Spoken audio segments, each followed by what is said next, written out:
too far from me, so I can always stop by when I need his guidance. But Mike, we're going to miss you, and Godspeed. And I know you're not far away. Whenever I need your guidance. Commissioner Smith, you recognize. Thank you. And this is truly the end of an era for Hillsborough County.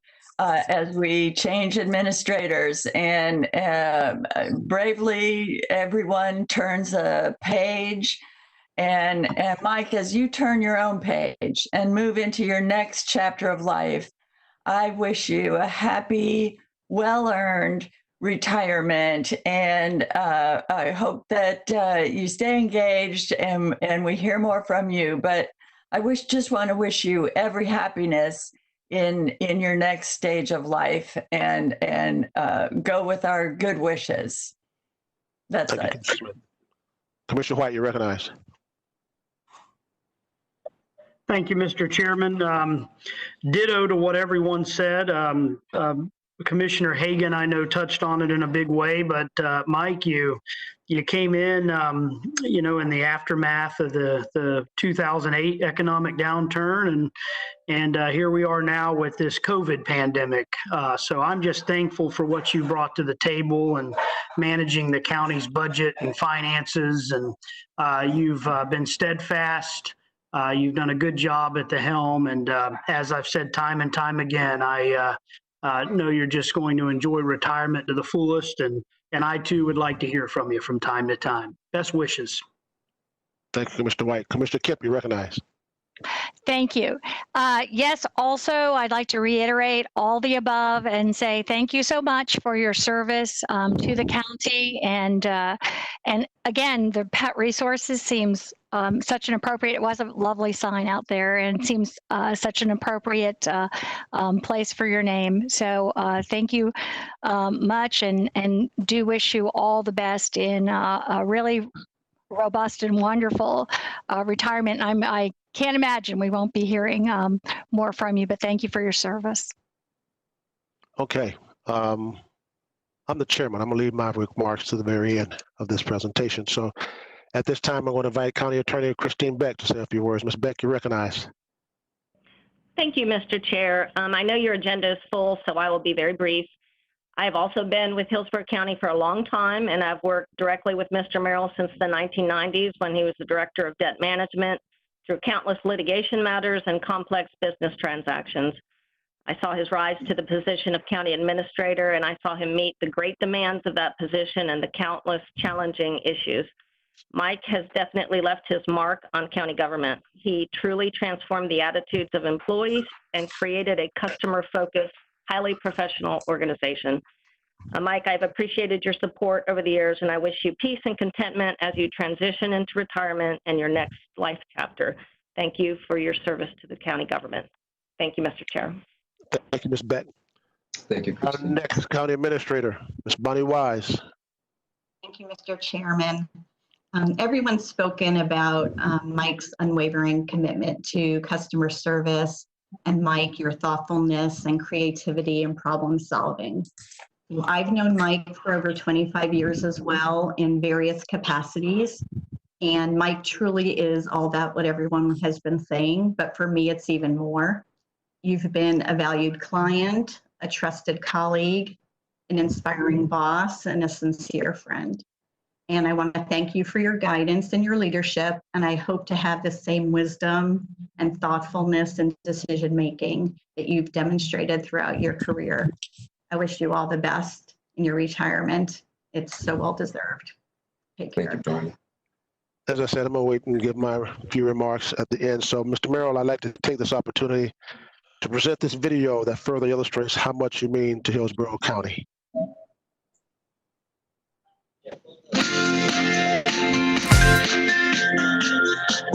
Our battle cry is community prosperity. And for the community to prosper, everybody in the community has to have a piece of that. My graduate degree is in religious studies, but no, I was clearly not headed down a path to be county administrator. I mean, and some folks I mean, they build their careers with that goal in mind, and that's a particular profession. And so I thought it would be a 6-month gig. As I got into it and saw that I could, really make a difference and really help the organization do a better job of helping the people we serve, it kind of got to be more interesting than I thought. And being able to help people to see the work actually play itself out for some individual was really rewarding.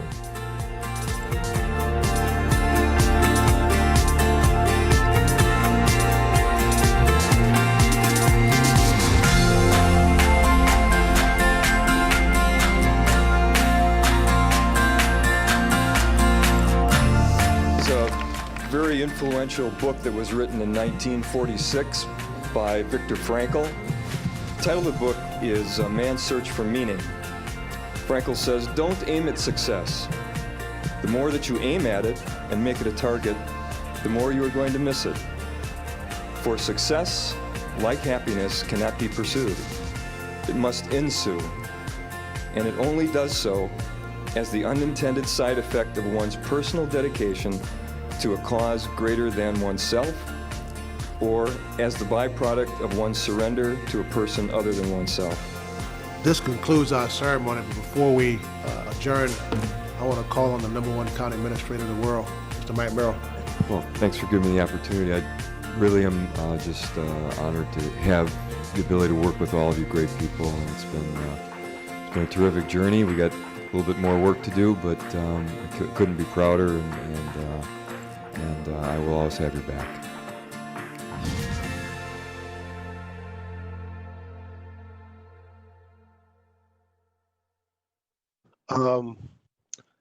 When I didn't know Mr. Merrill before I came to Hillsborough County government. Never met him at all. I don't know why I hadn't had that opportunity, but I hadn't. But I came to realization when the first couple of meetings with Mr. Merrill that when we were talking about hiring a permanent county administrator back in, I think in 2010, first part of 2011, we had our person right here on board. And I was so happy when Mr. Hagan made that motion to hire Mr. Merrill. And in all these years, that was the greatest vote we've ever taken for those that was here to hire him as county administrator. And I've heard all the accolades today from the county commissioners, but I've grown closer to Mr. Merrill this last year and a half serving as the chair of the county commission. I have never met a person that is more methodical and thinks things through. And 99.9% of the time, he's right on point when we talk and he gives you the answers. We have become much closer since this pandemic. Mr. Merrill and I talk probably 2 or 3 times a day, and that includes the weekends, about what's best for this county and what we can do to make this county better, but more so to put the people of this county as we go through this pandemic. And I've taken his advice, and he's taken mine. So my dad always told me there was nothing wrong with telling a man that you love him. So Mike, I'm going to miss you, bro, and I love you. Mr. Merrill, any words you want to say? Thank you so much, Les. Yeah, I mean, it's, I'm overwhelmed, just grateful. I guess so much for going out quietly. But I very much appreciate everything that everything this community has done for me, and everything that I've been able to contribute, and really grateful for the community trusting me to help shape its future. Like so many of us, we're a product of people who have helped us along the way. And I've been very fortunate over my life to have really good people looking after me, good people helping me. And chief among them, among many of them is Fred Carl, who was county administrator here, of course, and county attorney. And he really helped me a lot and helped to see some things in myself that I didn't see. And even after I became county administrator, he came back to help counsel me and help me keep me pointed in the right direction. And I am truly grateful to all the commissioners in 2010 who took a chance and appointed me as county administrator, especially Les Miller, Sandy Mervin, and Ken Hagan, who are all still here to see me off. And really to all of the commissioners over 32 years, it's amazing when I think back of all the boards that I've been fortunate to serve, and especially since 2010, all the commissioners past and present who have supported me in good times and bad. I mean, as you heard in the one film clip, you know, I never aspired to be county administrator, and I really did think that this was just going to be a 6-month gig. I really thought that I'd be able to get back to my doctoral work at USF and teach, but you know, we all have certain paths in our lives, and sometimes we don't know how we got there. But I'm able to kind of look back now and see how various things in my career and my experience really led me to where I am. And some of them are kind of, at the time, you kind of wonder, why am I doing this? But, you know, some of those experiences include, ironically, the study of ritual mask wearing for my master's thesis. Who'd have guessed? And study of illness, disease, and healing and health communications at USF. And so it's been really amazing to look back and see how all the different facets of my life have really helped me so much in this experience. I do want to, there's so many people to thank, and I know we have a full agenda. I do want to, you know, make note of some individuals. Dr. Eric Eisenberg, who's the Dean of the School of Arts and Sciences, who has done so much to coach and mentor me and my leadership team, and to work with the commission as well and the community in facilitating major policy discussions, such as the transformation of our child welfare and foster care system. Dr. Ron Sanders at USF, who allowed us to mentor his capstone students in his graduate program of public administration. Education's been a big part of my life, teaching over the years, and I kind of see life as a classroom. It's an opportunity for all of us to learn and share what we've learned, and I've tried to do that with this organization. As Sandy mentioned, and as you mentioned, to really instill first and foremost that serving our residents and community are what we're here for. For some, that meant challenging some of their long-held beliefs about the purpose of local government. It created some uncertainty for some people who had to ask our customers if they were satisfied. But in the end, I think it really did make us stronger as individuals and organization, and it really created greater trust among those who we serve. These are uncertain times, and finding peace and acceptance is difficult. But, you know, I believe that while there's not always an explanation for, you know, what we're going through, there's also purpose. And, you know, it's important to ask in times of uncertainty why and for what. And, you know, when we ask those questions, we're able to better learn the lessons that we're placed here to learn. Again, so many people to thank, but I do want to recognize all employees, both past and present, who have trusted me to lead and teach them over the years, because they are the ones who are on the front line every day, making a difference in people's lives. I especially want to recognize and thank my amazing leadership team of directors and senior staff, who are the best leaders anywhere. In particular,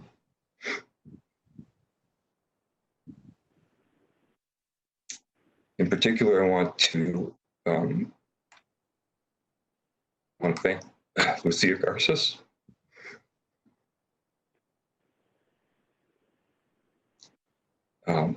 Lucia's been with me from the beginning. And she is truly the kind of friend that everyone needs. The kind of friend who will tell you what you need to know, not just what you want to hear. And of course, my incredible assistant, Michelle, who's looked after me and adored me for these past 10 years, especially in moments when I've not been so calm. Everybody talks about how calm I am. Well, Michelle gets to see the other Mike sometimes. So I'm not a hero, I'm only human, but thank you, Michelle, for everything. Also want to just take the opportunity to express my gratitude to all the constitutional officers for our partnership over the years. Chad, I'm going to miss our late night and early morning phone calls, but feel free to call me if you like. Special thanks and recognition to Doug Belden for your support and partnership over the years, and for all the great things that we've accomplished together. And finally, my gratitude to the many county partners who opened their minds and hearts to work with me and my team over the years. Together, we have made a huge difference for our community.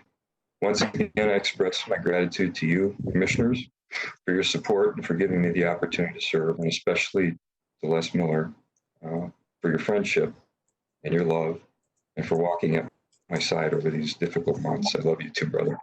I wish you all strength and peace. Thank you, man. I do have the proclamation here. So somehow we're going to get that to you, Mr. Merrill. So thank you for all you've done for this county, and we wish you the very best in your retirement, if that's what you're going to do. I don't think it is, but that's what you're going to do. So that concludes our recognition this morning. We're going to have some things later this morning, this afternoon. So, Mr. Merrill, changes to the agenda. Mr. Chair, we have a few changes to the agenda. First, an item that I added late, and I apologize for that, but it just overcome by events, and I did want to get this on the agenda. It's very important to me and the community. It's item D8, to authorize the chair to send a letter to the board chair of the Tampa Hillsborough Homeless Initiative requesting a report and recommendations in 60 days to specifically focus on the needs of the unsheltered chronic homeless individuals in our community. We have only one item that's been deferred, and that's item A50, which is to approve a budget amendment to appropriate funds from the Rate Stabilization Fund to pay for bulk water purchases from Tampa Bay Water. That's being deferred to July 15th. We have no items removed from consent. We have a number of time certains, actually. We have 3 public hearings at 10 a.m.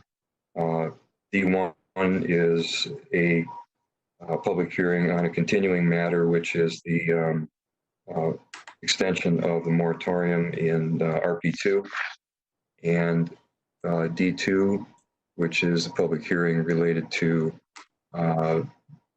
the extension of the moratorium in the Waimama Village Residential, WVR2. Third public hearing, D3, is to conduct a public hearing and receive the water wastewater impact fee study and rate resolution to set water resources department fees and charges. And that'll be heard at 10 a.m. as well. 10:30 is item U1. It's a special appearance by Sheriff Chad Chronister to provide an update on body camera use by the Sheriff's Office. At 10:45, item F6, which is the continuation of the item concerning the mobility fee buy-down incentive program with Pinebrook Park Commerce, LLLP. And B3, which is another mobility fee buy-down program with Seafried Big Bend, LLC. 11 a.m. and more is a recognition for me. Thank you again. We'll break for lunch because we do have a long agenda.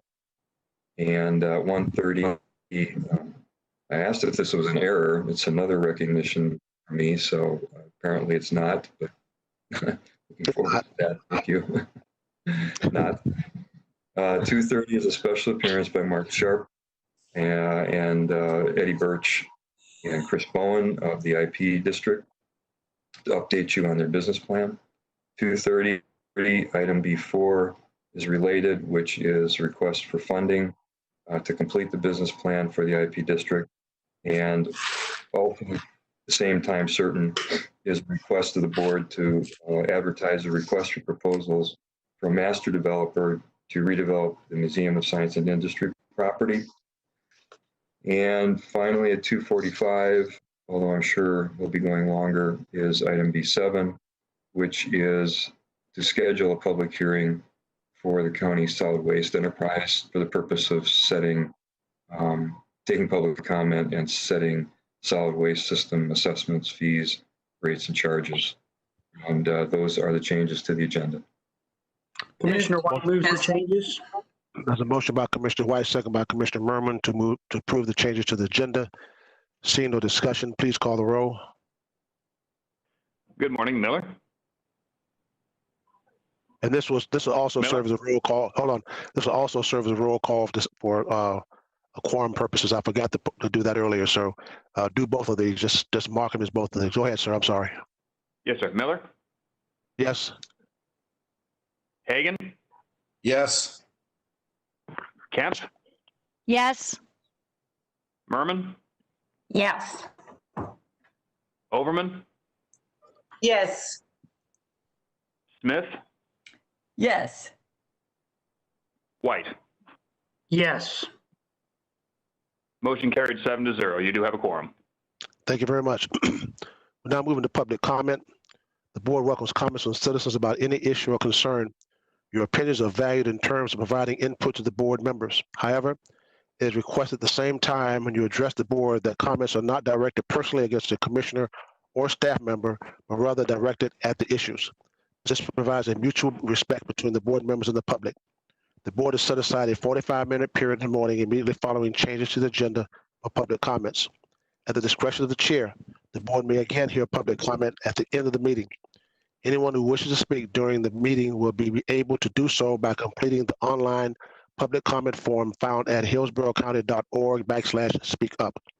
You'll be required to provide your name and phone number on the online form. This information is being requested to facilitate the audio conferencing process.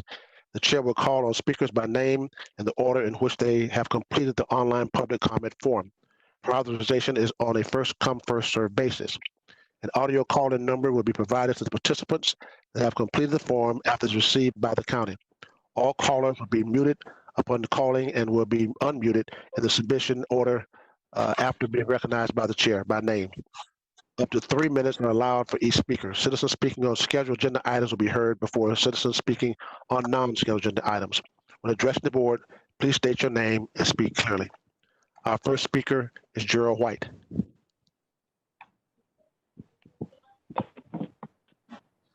Good morning, Commissioners. Gerald White, Hillsborough County community activist. First, I wanted to congratulate Mike Merrill on an outstanding, superior career. We are deeply, as citizens, grateful for his service that he rendered over the years. And I, too, wish him extremely well in his retirement. The other issue, Mark Sharp's issue, Uptown, I strongly support that.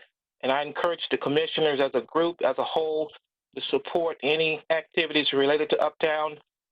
We need to do everything that we can to continue redevelop Fowler Avenue area. 1.5 million citizens in Hillsborough County. I'm concerned about the mask issue. The average cost of a mask is about $5.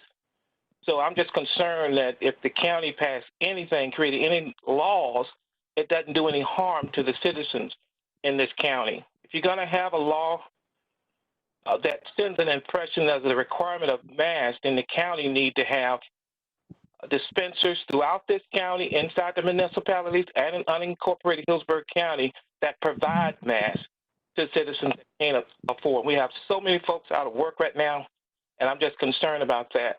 And I'm also concerned about African-American men being approach not wearing a mask and being detained, prosecuted by law enforcement. Speaking of law enforcement, the sheriff, Chronister, I support cameras for the sheriff, and I think we need to get that completed on every officer, every deputy in Hillsborough County. And I also wanted to commend him on his discipline of his officers during the unrest several weeks ago.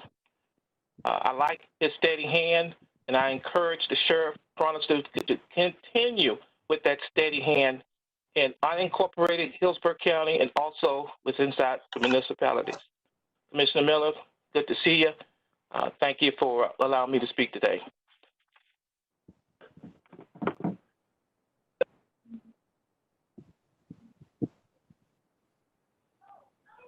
Chair Miller, we can't hear you. Can you hear me now? Yes. Okay. We can. Steve Morey.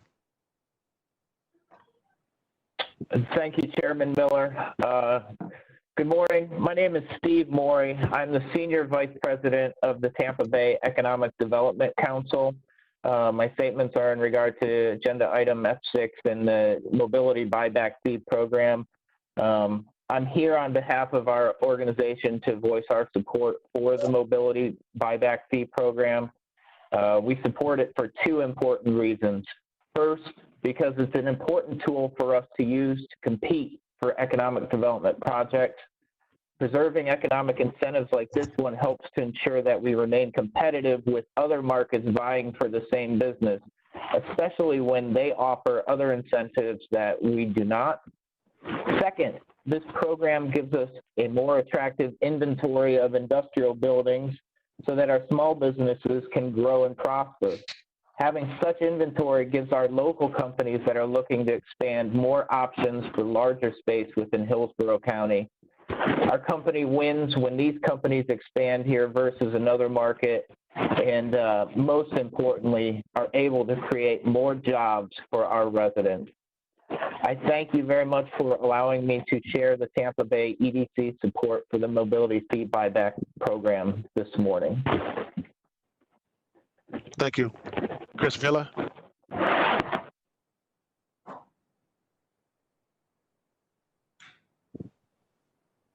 Yes. Good morning, commissioners. I apologize for that delay. So I'm here to talk about agenda item C3 and F6. So this is Chris Villa, Tampa, Florida 33605.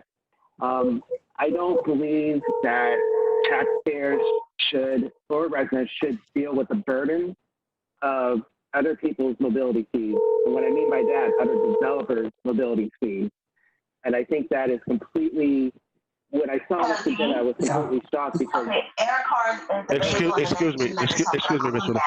Someone has their microphone on. Hello. Hello. I'll call you, or I'll call you first. Okay. If I get a confirmation. Gene Early? Okay. Okay. I'll call you right.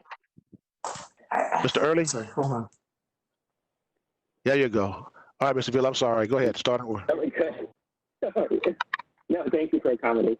So my point is that B3 and F6, we know that whenever we build stuff, it's remarkable. You know, we want to have that economy buzzing and investment. I know that one of the projects is promising a $90 million return. However, when we build things, we always neglect to maintain them. And this board has seen that with roads. This board has seen that with everything that's going on in the county. We build wonderful things. We build things that are supposed to help the people, but then we have a maintenance issue, and then we find ourselves that we're, you know, billions of dollars in the hole. And I think recently, when, you know, there was the debate, the discussion over off-road transportation, it was, I think unanimously, everybody felt that we didn't have enough money to do road improvements and capacity improvements to make roads safer. And so I think at this point, we really need to really put that onus onto the developer and see that right and impact that right. We have a big future ahead of us, but we need to move forward and not be worried so dearly over the maintenance in the county. Even though we have a great credit rating, it's going to hurt us. So that's just my thought. Again, please vote no on D3 and F6. And then about the mask issue, I'm not going to name any names here, but I do know that when the county wanted folks to wear masks, I know that there were workers that went out to sites, didn't have them. The county didn't provide their own service providers with masks. And so if you want to do some changes from the ground up, it has to start with the leaders. It has to start within the structure, and that begins with the county. So I fully support the right to wear a mask, but we need to show that within the county system. All right, thank you. Did Jason Marlowe sign in? I'll get on the phone. No, sir. He did not call in. Okay. Okay. Is this next person State Representative Diane Hart? Is that State Representative Diane Hart? Good morning, commissioners. Good morning, Mr. Merrill. It has been a pleasure working with you down through the years, and I appreciate your working with East Tampa Business and Civic Association. I am calling in this morning as CEO of East Tampa Business and Civic Association, just to say to you all, what a fine day when we can offer quality, affordable rental housing to our most vulnerable population. And I'm looking forward to doing everything we can. But I have to say to you all, it does not go unnoticed that the housing department, with the leadership of Ms. Cheryl Howell and her team, has been an amazing team to work with. And even though I know that you all play a vital role, I want you all to just know that you all have some of the best people in your housing department that I have worked with, and I've been working with you all more than 20 years now. So thank you all so much for everything that you all are doing to create this affordable housing that's so badly needed in our county, city and county. As you all know, most folk are paying more than 50% of their income. So I thank you all for taking that leadership and making these things possible for people who may not be able to afford their rent. And this housing subdivision that we are acquiring will allow us to serve people at 80 and below, people who are retired, people who are on the front line. Those are our workers in stores and restaurants, and the folk who really need some really good affordable housing, safe, affordable housing. So I'm looking forward to that. I also want to let you all know that we have gotten some masks from the Tampa Hillsborough Homeless Initiative.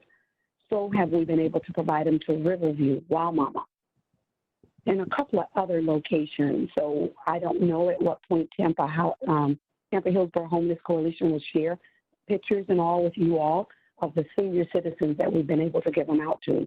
But if there's somebody out there that are looking for masks and we still have them, I look forward to being able to provide them. They are free.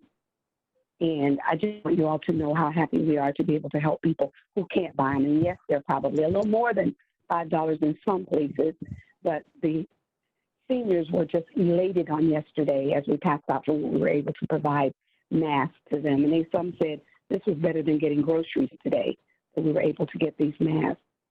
So you all, please don't hesitate to reach out to us. We're happy to be able to share what we have received. So just know that we are looking forward to that. So whatever you all decide, we're going to do our part at East Tampa Business and Civic Association to try and ensure that we keep our community safe. So I thank you all for allowing me an opportunity to just thank you all. And I know all the other organizations feel the same, to be able to help our most vulnerable population here in Hillsborough County. And the body cameras, I fully support the body cameras. We need them. If you all could do one thing for me, please advise our officers to please wear masks. Thank you. Thank you, Representative Hart. Appreciate it very much. Connie Burton. Yes, good morning, commissioners. I would just like to first say that having respect for people's ideology, commitment,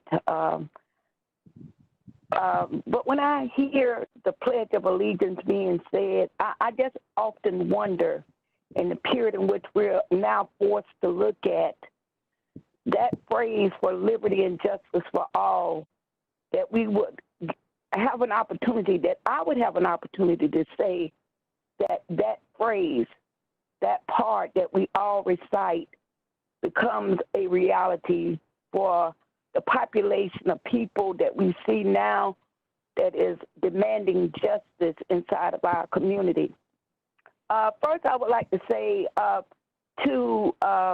we move through this COVID-19, that some communities have been experiencing these distress for a very long time. And we've seen it in terms of early death, whether it was by natural cause, some violence. We see all of the economic disparities that exist in our community, the lack of affordable housing. Well, as we watch a city and a county prosper. And so I'm hoping that people would look and see what can we do better, because we just can't turn another page and go back to business as usual. I want to thank the leadership of Kim Oberman as she leads in the affordable housing arena, along with Cheryl Howell and their work. And I'm hoping that they dig deeper and be open to ideas of more creative housing solutions. If we have to go through 2021 and 2022 coming up out of this storm, this county should be able to say that we was on the forefront of ensuring and guaranteeing humanity for all. Right now, to Chair Chronister, he's doing a lot of work over there at the county, doing some heavy lifting, providing real rehabilitation services, take on mental illness issues. But I say that for a sheriff department have to do that much lifting on the front end of social justice, that means that other partners are not doing enough. That the Hillsborough County Sheriff's Office should not become the permanent housing solution for people who can't afford housing in our community. For people who are suffering from mental crisis, they should not have to go through the doors of the Sheriff's Office to get services. So I'm hoping that as you move forward, we all do better. Thank you so much, and congratulations to Mr. Merrill on his retirement. Thank you. Thank you. Thank you. Thank you very much. Nina Jones. I'm calling in reference to the Confederate flag located off of 10418 U.S. Highway 92 in Tampa. I am asking that all county commissioners, including you, Mr. Lester, if you can look over the Florida ordinance and maybe amend your ordinances to match Florida's. This flagpole only costs $400 to illustrate hate. You guys approved a code enforcement permit, a permit, and it just demonstrates hate. In that file, if you look through it, there was notations on that file that said this was a conflict. You guys knew it was a conflict back then in 2007, and somehow he was still approved, citing that he is exercising his right to freedom of speech. Now, if I exercise my right to freedom of speech and I'm belligerent, I would be arrested for it, for disturbance. This is disturbing the community of Tampa, and it's gone on for too long, and it's time for Hillsborough County to address it. My daughter's grandfather came over here, who was a white man, last weekend, and he came over to our home, and he said Hillsborough County knows that this flag would not be displayed in the Avila, Cheval, Carrollwood. It wouldn't be displayed in the Channelside district, the new downtown district, because you know and I know that white trash would not be in those neighborhoods, because those people would lawyer up and they would have guns blazing with lawsuits. But the Sons of the Confederacy, they get the approval, a first-class meal ticket to post their flag in the African-American community. Back when the African-Americans were looting, when all of this took place, you know, we had a broadcast on the television where Commissioner Lester, the NAACP, and the Sheriff's Office told us it is a right way and a wrong way to do things. And I am coming to you trying to do this the right way, and I'm hoping it won't be ignored. And lastly, If the chaplain is going to pray, I am a Christian woman. Yes, I am. But he needs to pray at the next meeting for equality for African Americans. I thank you all very much, and I appreciate all of you for serving our community, and I hope this matter gets addressed sooner than later. Thank you. Our last speaker is Noel LaCour.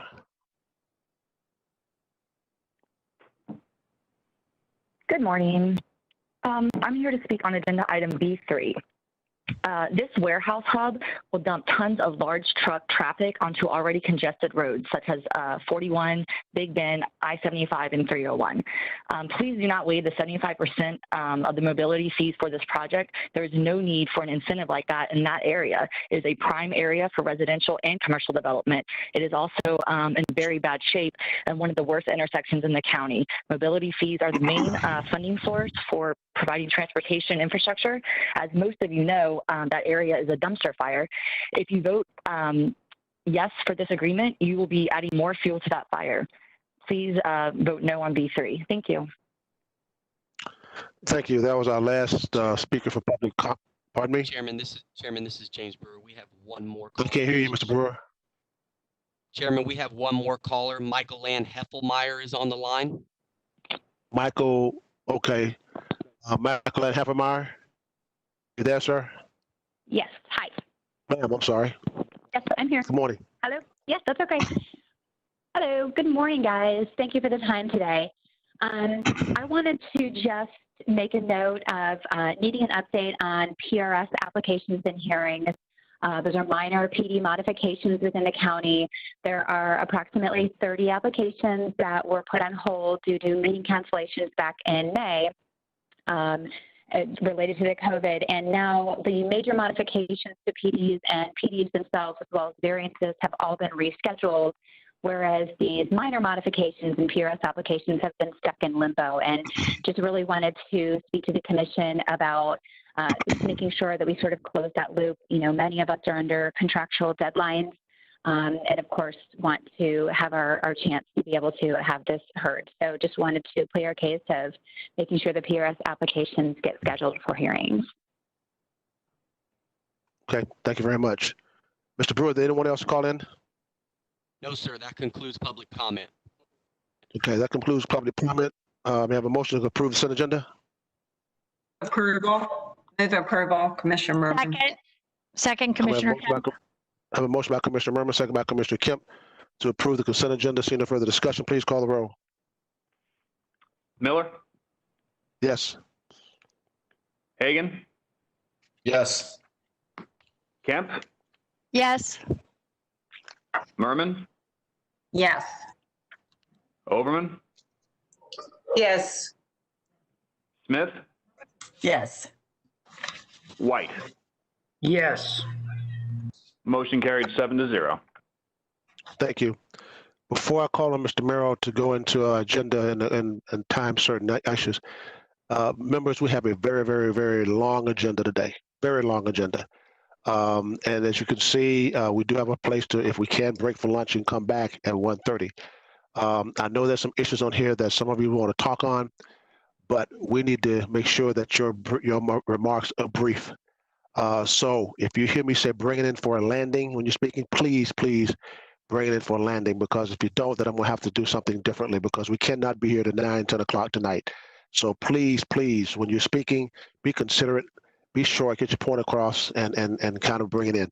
But if you hear me say bring it in for landing, please bring it in for landing. Just want to put that out there. Mr. Merrill. Yes, Commissioners, we have just 3 minutes before your time certain public hearing, but let's do a couple of items on the regular agenda. B1, Cheryl, are you there to do this one? Good morning, Mr. Merrill. Good morning, Commissioners. This is Cheryl Howell, Affordable Housing Service. I'm here before you today to ask approval of the Community Development Block Grant and State Housing Initiative Partnership Program funding agreement between East Tampa Business and Civic Association and Hillsborough County for the acquisition and rehabilitation of 28 affordable housing townhome style units known as Park Sands Townhomes for households at or below 80% of area median income. This agreement will be effective upon execution by the parties and shall remain in effect until June 30th, 2021. The expenditure deadline for this agreement is May 30th, 2021. And we're here to ask you to approve the land use and restriction agreement between East Tampa Business and Civic Association in Hillsborough County, restricting use of the 28 set-aside units for households under 80% of AMI for a period of not less than 20 years. This agreement is being funded with $3 million from Community Development Block Grant Funds and $572,750 from State Housing Initiative Partnership Program. Move approval. There's a motion by, wow. There's a motion by Commissioner Overman, second by Commissioner Camp. to approve item B1. Commissioner Overman, you recognize. Thank you, Chair. And I just want to thank the Housing Department, everyone that made this happen and how quickly we were able to bring it forward, and excited to see this move forward. I thank Representative Hart for comments earlier, and I think we're going to do some great things with this project. Thank you so much. All right. Thank you. Okay. All right. I see no more hands. Ms. Howell, let me say this. You have come in and taken our affordable housing area and done a marvelous job. I have had the opportunity to work with you on some issues, and you don't miss a beat, and you come up with great ideas of how we can meet the needs, even on a shoestring budget. So on behalf of myself, I'm gonna speak for all the county commissioners. Thank you for what you do. We appreciate it. Thank you. Absolutely. We have a motion by Commissioner Overman, second by Commissioner Kemp. Seeing no further discussion, please call the roll. Miller, Yes. Hagan, Yes. Kemp, Yes. Merman, Yes. Overman, Yes. Smith, Yes. White. Yes. Motion carried 7-0. Thank you. Mr. Merrill. Okay, we're at 10 a.m., so we'll start our time certains with public hearing D1, which is the RP2 extension. Good morning, Board. Good morning. Johanna Lundgren, the County Attorney's Office. And I have D1, which is a public hearing to approve an ordinance providing for an extension of the moratorium on the acceptance and processing of certain new applications for rezonings and plan development zoning modifications within a portion of the residential planned RP2 future land use category for an additional 270 days as provided in Ordinance 1926, which adopted the original moratorium back in December. This is a public hearing, and I'm available for any questions you may have. Thank you, Ms. Lundgren. This is a public hearing. I have 5 people that have signed up to speak. The first one is Tanya Hamlin. Did she ever call in? No, sir. No? Okay. Next speaker is Nicole LaCour. Good morning. This is Noelle LaCour, and I'm calling about the moratorium extension. An extension for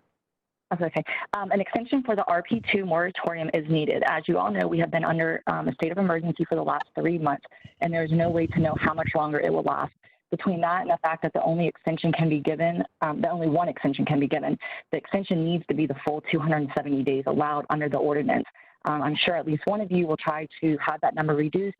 Please don't do that. It would be a huge disservice to the community. Please vote yes on D1 to extend the RP2 moratorium for 270 days. Thank you for your time. Thank you. Buddy Harwell, I'm sorry.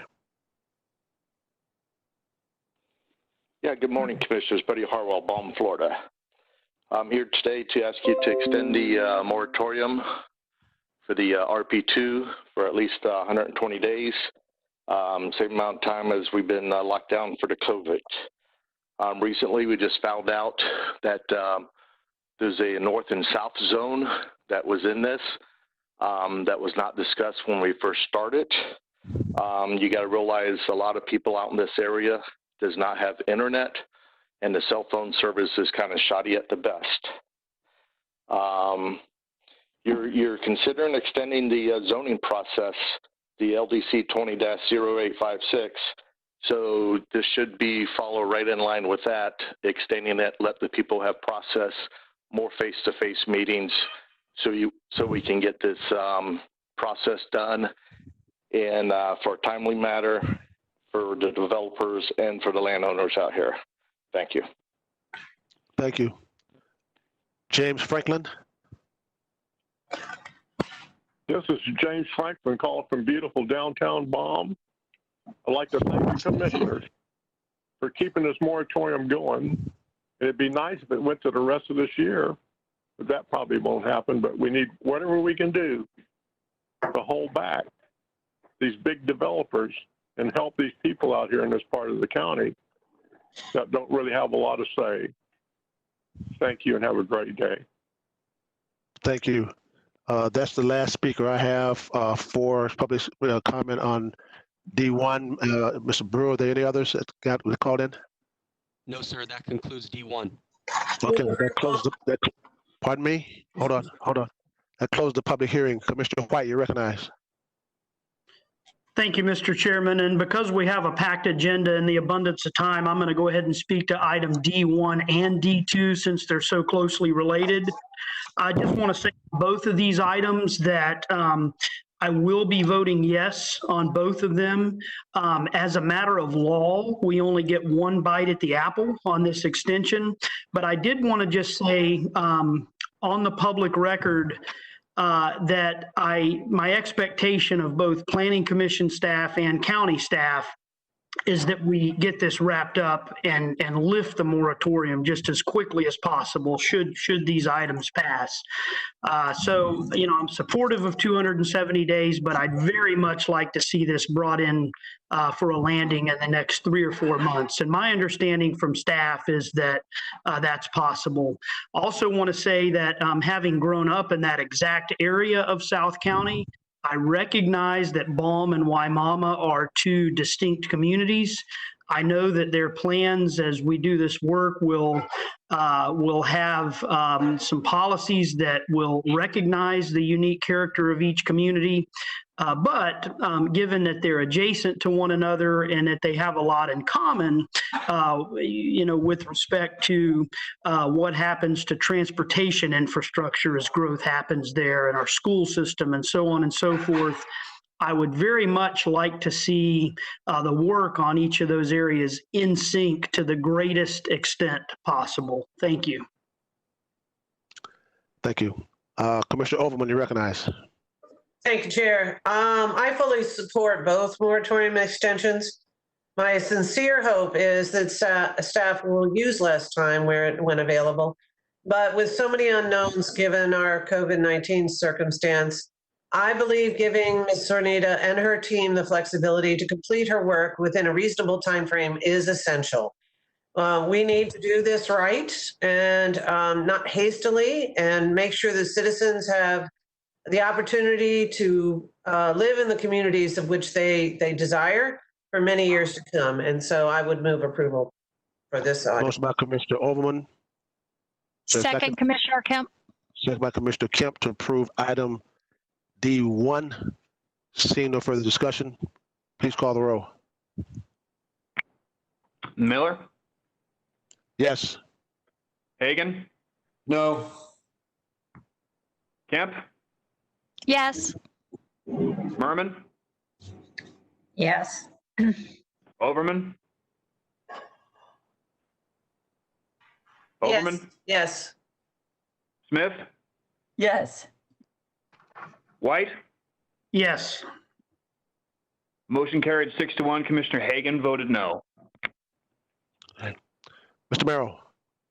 That takes you to your second public hearing, D2, which is the consideration of the moratorium extension on the Waimama Village, our WVR2. Okay. Yes. Board members, this is D2, and it is the public hearing for approval of an ordinance which will provide for an extension of the moratorium on the acceptance and processing of new applications for rezonings and plan development zoning modifications for certain applications within the Waimama Village Residential 2, WVR2, future land use category of the comprehensive plan for an additional 270 days as provided for in Ordinance 1927, which was the ordinance that adopted the moratorium originally back in December. This is a public hearing, and myself, Melissa Zornita, we're available for any questions. Thank you, Ms. Lundgren. We have, I see, it looks like, well, let me do this. Noel LaCour. Good morning. It's Noelle LaCour again. I'm going to not waste anybody's time because I see that you guys are probably going to vote for this extension as well. And plus, what I was going to say was the exact same thing for the RP2 for the WVR2. So please vote for the extension. Thank you. Okay, that's the only speaker I had on D2. What's your pleasure? Move approval. Move approval. Commissioner Kemp. I'll second it. Commissioner Kemp moves approval, second by Commissioner Overman. Seeing no further discussion, please call the roll. Miller, Yes. Hagan, No. Kemp, Yes. Merman, Yes. Overman, Yes. Smith, Yes. White. Yes. Motion carried 6-1. Commissioner Hagan voted no. Thank you. Mr. Merrill. Your final public hearing, D3, which is to consider the rate study and set rates for the wastewater system. George, are you going to present this? Yes, sir. Good morning, commissioners, Mr. Chair, George Cassidy, Public Utilities. Item D3 is a public hearing. We're requesting that you receive the water and wastewater impact fee study that was prepared by our financial consultant, Ralph Tellis, and also adopt a rate resolution to set water resource department fees and charges for customers for potable water, wastewater, and reclaimed water. On August 21st, 2019, the board approved 2 years of a 6-year proposed plan to fund capacity expansion as well as other important programs that the board has supported. In order to proceed with critical capacity expansion to avoid service disruption to our current customers, it's necessary now to increase water and wastewater impact fees, reinstate the AGRF, and also approve the annual index through fiscal year 25. I want to share a document that summarizes the impact fees.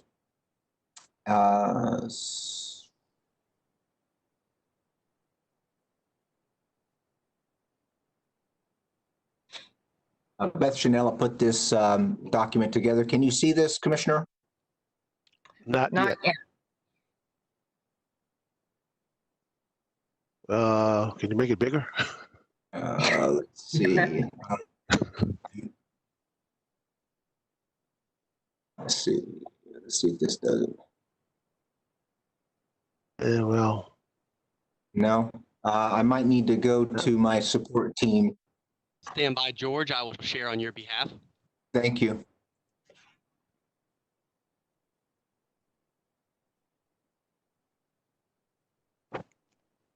Thank you, James.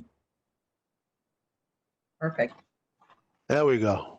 Okay, we can see that better. Thank you, James. So just in a quick summary, our impact fees are proposed for water and wastewater in the Northwest area to go from $3,550 to a total of $6,636. In the South Central, the fees again go from $3,550 to $7,687. That also includes reinstating the AGRF, which is the 1822. Of course, we're looking to go to extend our annual index, which is basically an inflationary adjustment to our rates based on CPI for water and wastewater industry. And then lastly, on this plan, why are we doing this? We're doing this to be able to fund an alternative capacity plan that we presented to the board in April at a board workshop for a budget workshop. James, if you could scroll down on that to the proposed plan. So that proposed plan, oh, not quite that far, right there. In this proposed alternative plan, we're looking at extending a new water line, drinking water line from the Lithia plant to the South County area. We're also looking at adding modular capacity addition to the South County plant to get us through the next several years so that we've got the capacity available for our existing customers and the customers that we'll be bringing along in the near future. One thing that I would like to point out is in the budget workshop, Commissioner Smith proposed an option for increased impact fees. As you know, something that the board has discussed at length is the assessment program. If you scroll down, please, James, to the next document. I pulled this out of the rate resolution, which is basically the builder payment portion, which allows people that are applying for service to apply for the assessment program, which you're familiar with. That's a 20-year program. The two options that we have, option one allows the assessment program to continue in its current fashion. So the builders, any applicants applying for service would be obligated to pay an initial application fee, 10% of the impact fee plus their AGRF. AGRF is paid 100% upfront prior to CO. So option one is our new impact fees, reinstated AGRF in its current form. Option two is Commissioner Smith's suggestion, which is to level the amount of the assessment to what it is currently, and that any impact fees raised above current levels are paid up front. And so option one, keep it the same, keep it the way it's been. Option two is any changes in the impact fee, those amounts are paid up front. And again, AGRF is paid 100% up front. And with that, that concludes my presentation. This is a public hearing. Thank you. This is a public hearing. We have some speakers. The first speaker is Daniel Carey.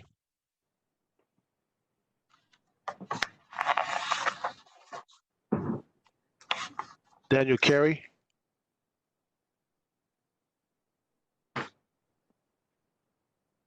Okay. Next speaker is Diana Lewis.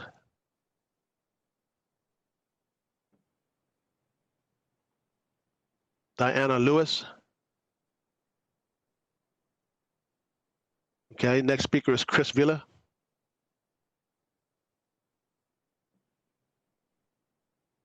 Chris Villa. Mr. Brewer. Yes, sir. Please Are these stand by. people? Let me Pardon me? check on this, sir. Stand by. Let me check on this, sir. Okay.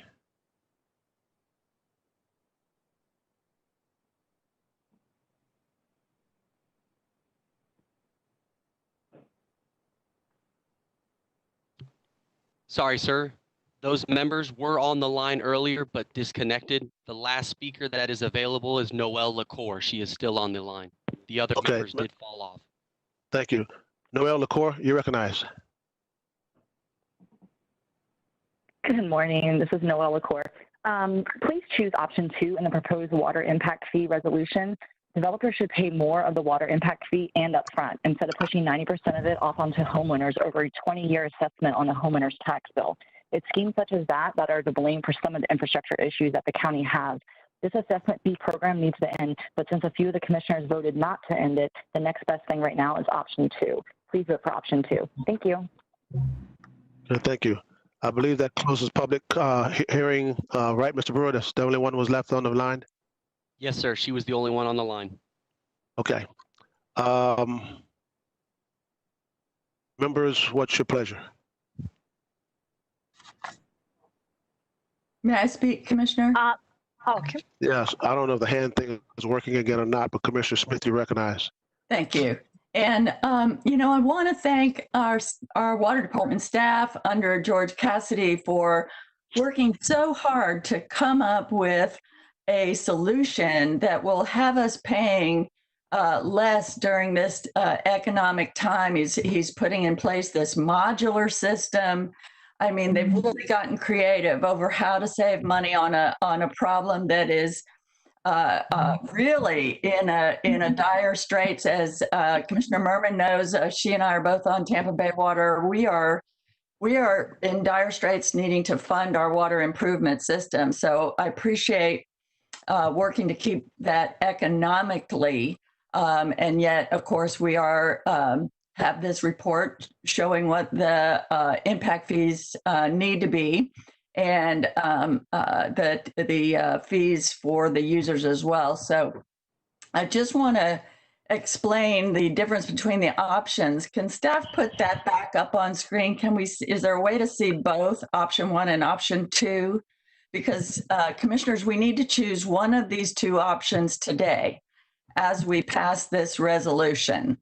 And as you know, unlike our other impact fees, unlike other counties with the water impact fees, the developer doesn't just pay it all in one lump sum. The county lets the developer pay a portion of the impact fee, and that is what you see under the builder payment under both options. And then they can pass off the rest to the homeowner, and that's the homeowner assessment under both options. So the homeowner assessment appears in an assessment on the homeowner's property tax bill for 20 years. And then you can also see in this table that the fees are different in the northwest section from the south central section for both the builder and the homeowner. All right, so we have these two options. In both of these options, the total fee is the same. The impact fee is raised to the same level, okay, the total. And both options keep the assessment program in place. The only difference, as it says in the second paragraph below the two charts, the difference between option 1 and option 2 is the distribution of the impact fees between the builder payment and the homeowner assessable fee amount. So option 2 avoids increasing the homeowner assessable fee amount from their current levels. It keeps the homeowner amount the same. Option 1, as it says at the top of the table, the builder payment is 10% of the impact fee plus the AGRF, and the homeowner assessment payment is not, the balance, 90%.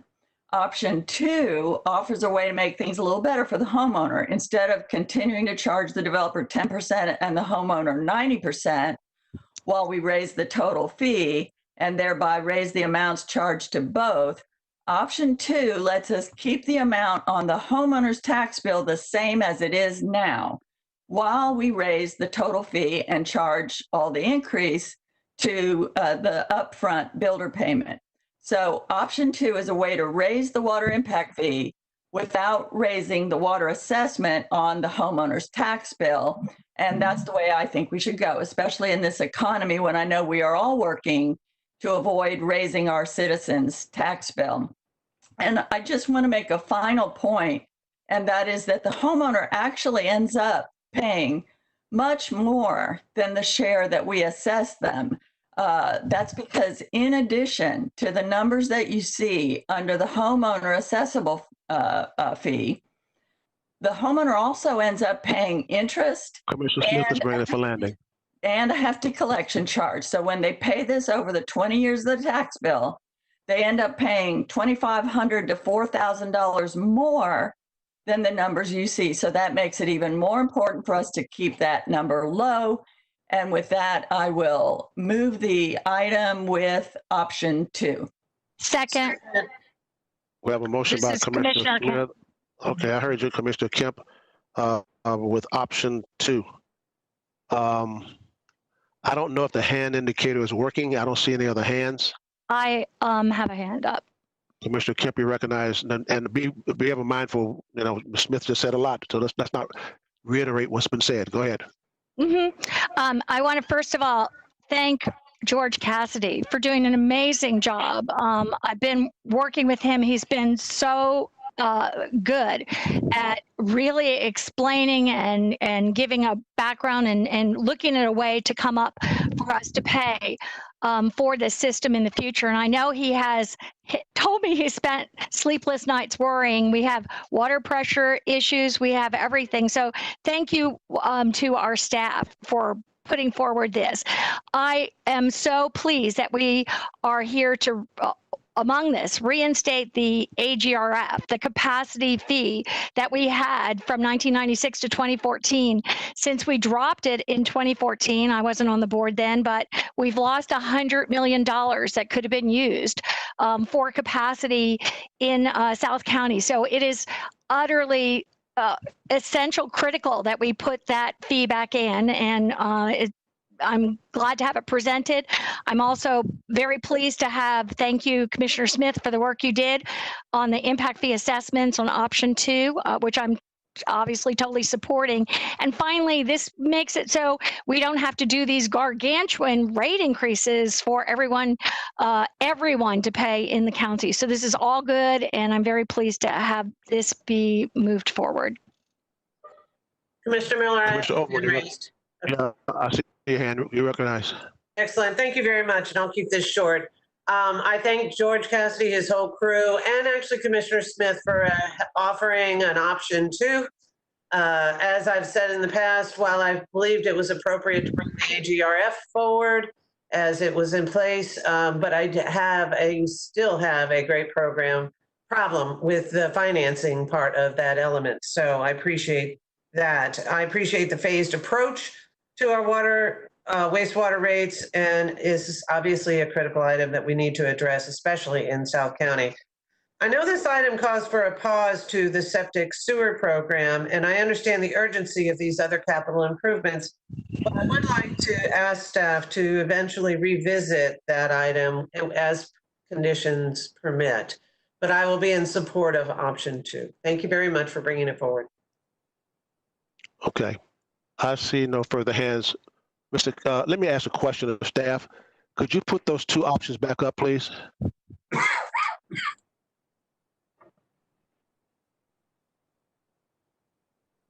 Mr. Cassidy, of these 2 options, will we, if we select 1 or 2, are we meeting the needs that is anticipated that we have to have out in that area? If we select 1 or 2, are we either one? Are we accomplishing what we need to accomplish? If we select 1 or we select 2? Yes, Mr. Chair. Yes, Mr. Chair. Yes, sir. We're accomplishing our financial needs with either option. Okay, let me ask you this, and maybe you don't want to answer this, but in option 2, where the builder pays more and the homeowner fee is less, do you believe that the builder will pass those fees on to the homeowner anyway in the very end? That's a good question, Mr. Chair, and I'm not sure I have the answer for that. Okay. All right. Seeing no further hands, we have a motion by Commissioner Smith, second by Commissioner Kemp. Oh, I have my hand up. Option. Well, it's not working again. Commissioner Merrill, you recognize. Thank you, Mr. Chair. And Commissioner Smith is so right.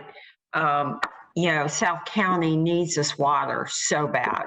We're going to probably start experiencing low flows, and we had a great presentation at the Tampa Bay water meeting the other day that showed us 2024 is going to be a critical time. So I'm glad that we're starting to get water down there. I do want to clarify something with George, if he's still on the line, because I understand that this 20-year payment thing is kind of a process. They have to set up a time payment district, which we've had before us, as you know, and there's always been discussion with that, with buyers having the option to pay, the option of void by paying all the fees up front. So they have the option, and it is a choice. And I think the point is nobody is forcing anybody into a time payment plan. A lot of people choose it because of the upfront cost, purchase cost upfront. So I think that, and we have been successful with it in the past because we have put these into bondable instruments so that for the homeowners out there. So I guess I'm asking George, is what I just said is true, right? Yes, ma'am. Those are all true statements. I mean, this is a program that we've had for many years. It's quite frankly, it's a finance plan, and it's one that we've provided the building community as that option, and most of them have elected to follow that pathway. But it's a different time. So if it's something that the board chooses to go away from, we can make it work another way. Right. Okay. Well, I think we've proven this many times that whatever we charge a developer, whether it's option 1 or option 2, is going to get passed on to the homeowner. And we've had so many consultants tell us that. It's in all kinds of reports. I'm going to make a substitute motion to do option 1. I think that it's reasonable, and obviously, I think that either way, it's going to get passed on to the homeowner. Okay, we have a motion by Commissioner Merrill. Is there a second? Is there a second? Is there a second? Motion dies for lack of a second. Staff, I don't know if my hand indicator is working now. It was a few minutes ago. Now I don't see it working. Any other hands? Does anyone else want to speak? Anyone else? Mr. Miller? Yes. Mr. Miller, it's Mike. I wanted to answer your question that you asked earlier of George, and also relates to some of the comments by Commissioner Merman. A couple of important things here. Impact fees, regardless of whether they're water, wastewater, mobility fees, parks fees, are all a cost of constructing a home, just like the lumber, the concrete, the land.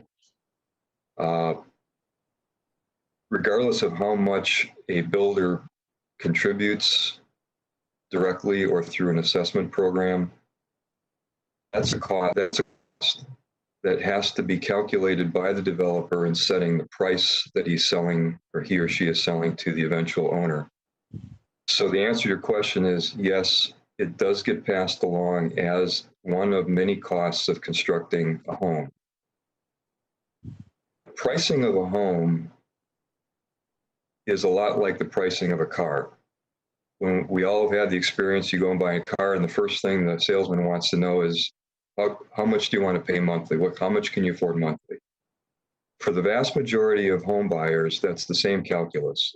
And so a builder will price and make arrangements, financing arrangements, in order to sell a home based on the ability of the credit of the buyer and the ability of the buyer to pay.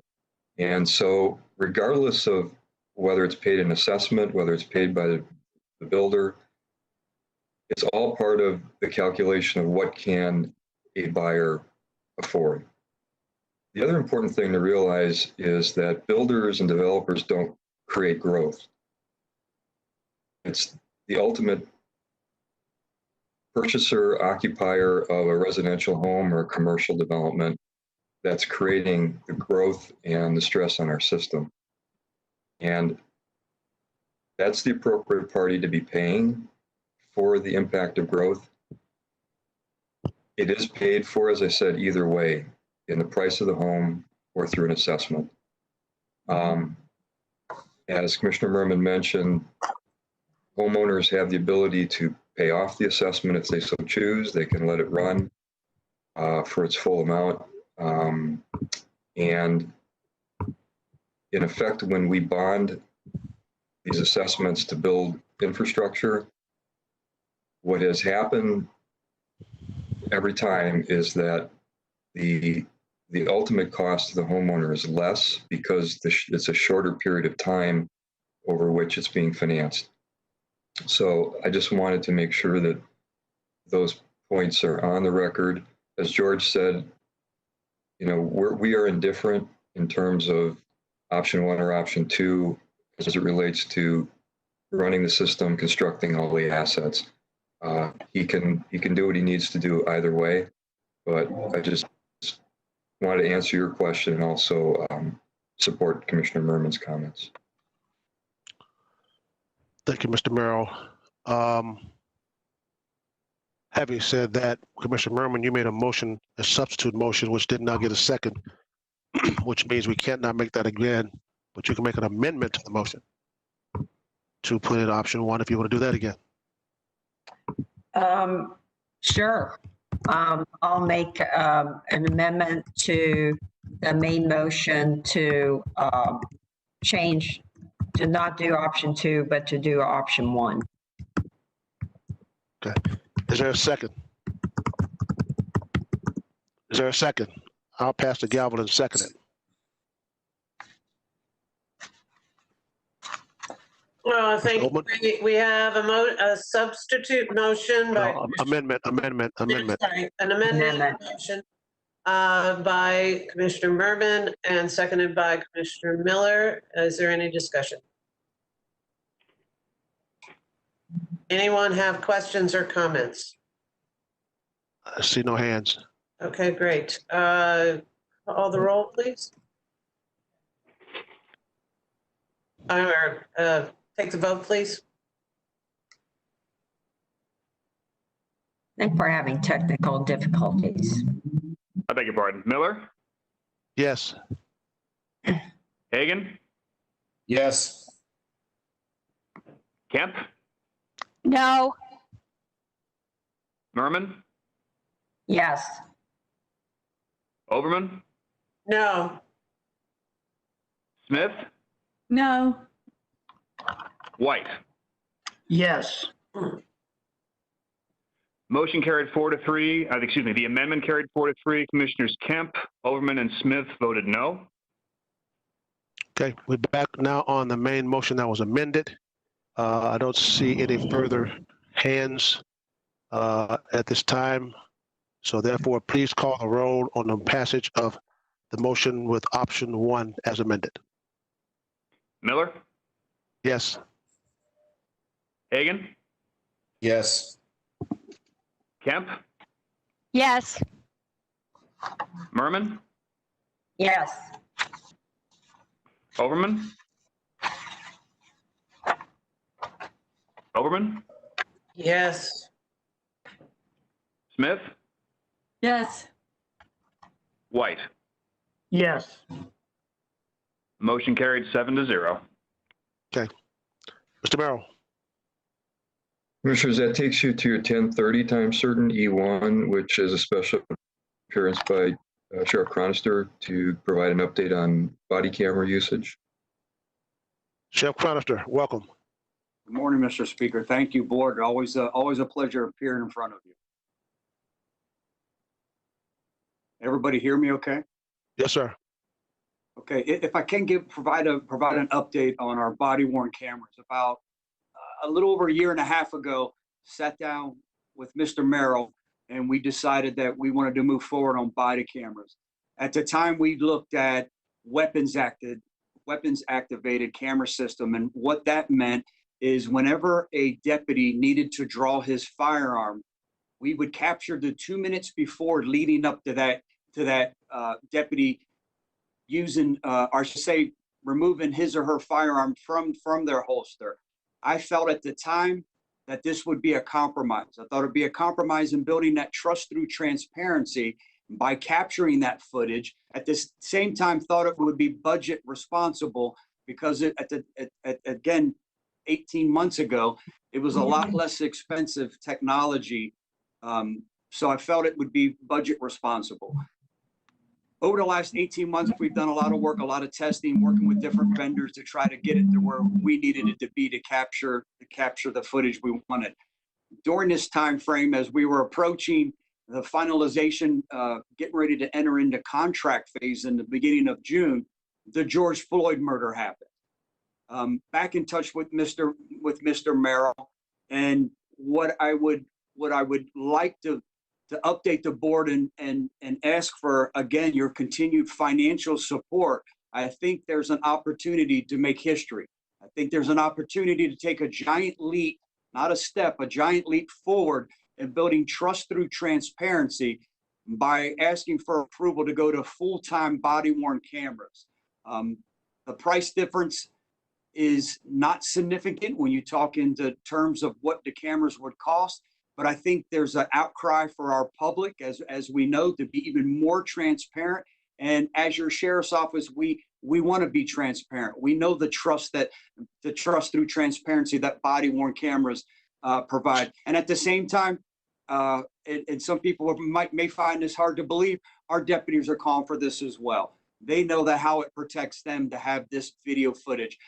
It's been shown over agencies that have this, that use of force complaints are down. Complaints are down in general, because a lot of times a complainant will come in for retribution because they're upset that they were arrested or they received a speeding ticket, whatever the case may be. And the Internal Affairs Department is able to turn around, show them the footage, and they get up and walk away and withdraw their complaint. So I think there's a lot of benefits, but again, at this time, I find myself back in front of you asking for your support, asking for your financial support and approval in helping your sheriff's office take a giant leap forward, and again, providing that trust through transparency that we want to provide to this community. Sheriff, thank you very much. Appreciate that. And let me comment before I call on other members. In this day and time of what we're going through, not only in this county, but across the state and this country, our law enforcement are held to a standard that's unbelievable standard. And we in Hillsborough County should be very much wanting transparency by our sheriff's department. And let me thank you, sir, for what you've been doing. You've been doing an admirable job during this pandemic. You're keeping us abreast of what's going on, and we want to thank you for that. But the transparency is vitally, vitally important. If we don't do this, I think we're going to have some feedback that we would not want to have. I know it's going to be additional cost in this. I'm going to hear what the other commissioners have to say. I know Mr. Merrill has his hand up, but I think this is something that we must consider it today because it's vitally important and the transparency is vitally important. I know your officers, your sheriff deputies have said this is something that they want. So if there's a motion today, I might have to make that motion. To do that, I will. But I just had to say that, okay? Mr. Merrill.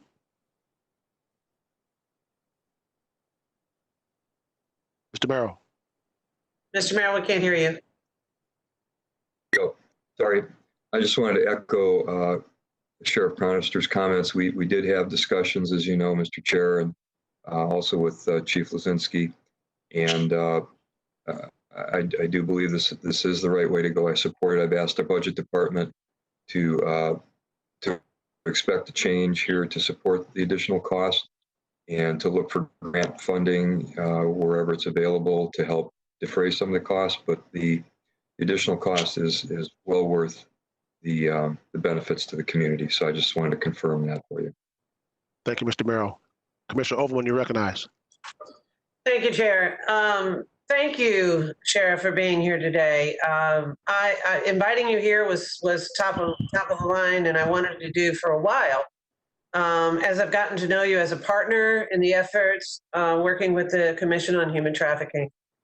When the events of the recent weeks unfolded, the tragic death of George Floyd and so many others before and after his death, it's become important to me to find out your agency's position on body cameras.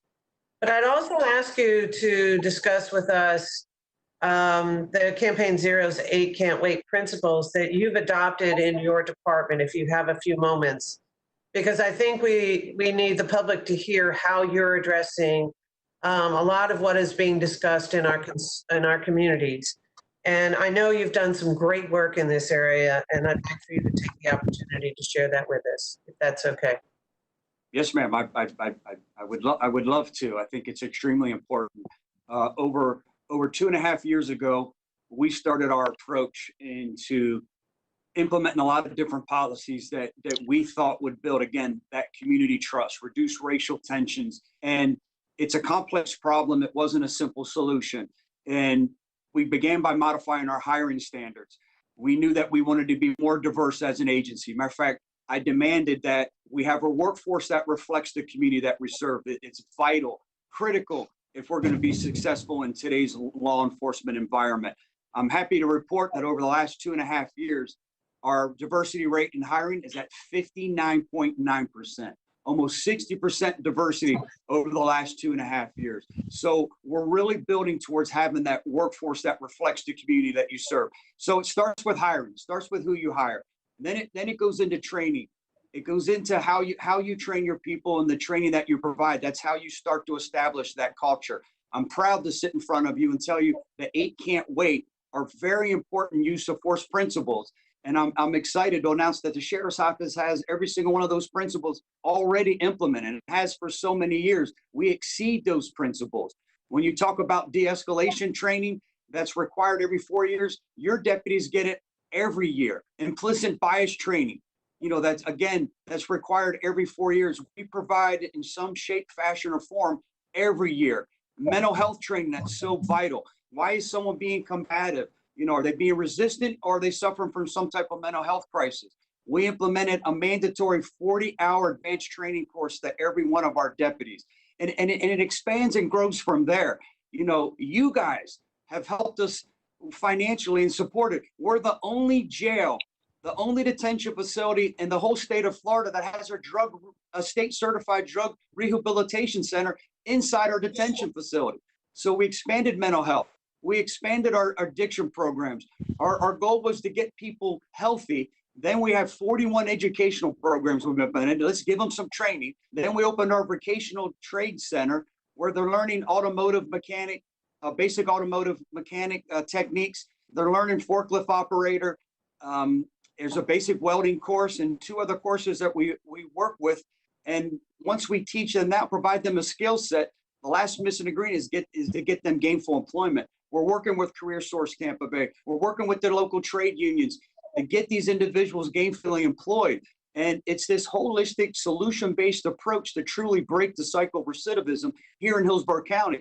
Before there was such an antiquated approach, it was go arrest everybody, lock everybody up, and never fixed anybody. We wanted to be smart on crime, not just tough on crime. And it's really helped out. And again, you're seeing it as we experience this population boom in Hillsborough County. We've had 2 years with double-digit crime reductions. So we know it's working. So once you're done with training, it's who you hire, how you train them, and then it goes into that vital component and it's community outreach, building relationships. And I tell people all the time, there's no magic solution. There's no magic wand that you get and you go waving around and you build trust in the community. It's one relationship, one encounter at a time. And what you're seeing across the nation now is how one bad encounter can ruin it for every law enforcement officer in our entire country. So it's absolutely vital. We implemented a walk it like you talk it, where the deputies have to spend so many hours a day outside their cars, getting to know the community that they serve. You're going to drive through that apartment complex. You're going to drive through that business complex. You're going to drive through that neighborhood, get out of the car and do it. And the only requirement is it's absolutely no law enforcement related duties. This isn't to pat people down to search.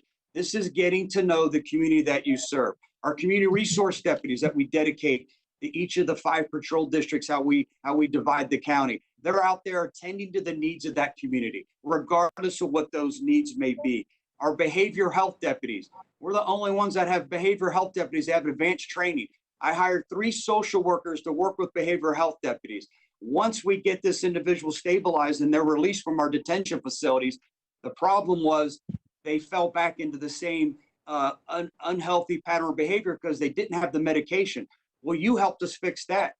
They leave with 30 days worth of medication. Even if they're being transferred to another detention facility. When they leave our detention facility, they have 30 days of medication to keep them stable. Then we have our behavioral health deputy go out with our social workers and help act as that conduit, that facilitator to get them the mental health treatment that they need.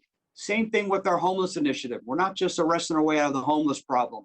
We're actually out there working with local charities, working with mental health care providers. We're getting them gainful employments, whether it's their veterans benefits, whatever the case may be, housing, getting them the help that they need.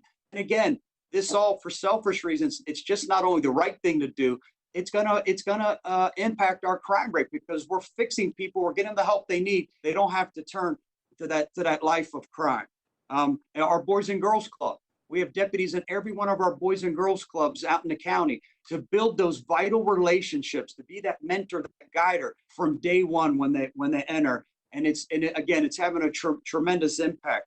Our Crystal Ray High School Work Release Program, where they go to school a half a day. These inner city kids, these kids in lower socioeconomic neighborhoods are coming to the sheriff's office and working here a half a day, going to school a half a day. Our summer employment program is set up the same exact way. And our junior achievement, I'm proud to announce that's our latest program that we've implemented here at the sheriff's office, where we're working with junior achievement, where kids, instead of going to traditional school and headed to that college path, they have a different course. And just like some of the art schools, some of the technical schools, vocational technical training schools, they have a public safety course where the kids come in and they develop the curriculum. So listen, we know there's a divide between law enforcement and community. Isn't it absolutely going to be impactful to have kids develop? How do we bridge that gap? How do we solve that gap? That's their curriculum. Now, for selfish reasons, I'll be the first to tell you, I'm hoping as they become so invested in this, that they develop an interest for law enforcement and public safety, and we end up having them here serving our community. Our advisory councils here at the sheriff's office are Black Advisory Council, Hispanic, and Indian, where we meet with them once a month, and we have those difficult, uncomfortable conversations in the community. And we're able to identify anything that may be problematic before it's able to develop into some type of dilemma. That's been very productive. And lastly, it's keeping people out of the criminal justice system. With your assistance, you've helped me. We've now expanded our juvenile diversion program to include every low-level nonviolent misdemeanor except for 5. And it's really 4 because with your help now, domestic violence, they're getting that help. So we're down to 4 misdemeanors where a child's even going through the criminal justice system. You know, keeping them out of the criminal justice system, that vicious cycle, saddling them with a criminal history and then sitting back, scratching our heads and wondering, why are they suffering? Why aren't they prospering like we would like them to? Well, of course, that program worked. I was back in front of you and you guys approved the use of an adult diversion program. We're not putting them in our detention center where it costs an average about $127 a day. And more importantly, they're not losing that income, that family income.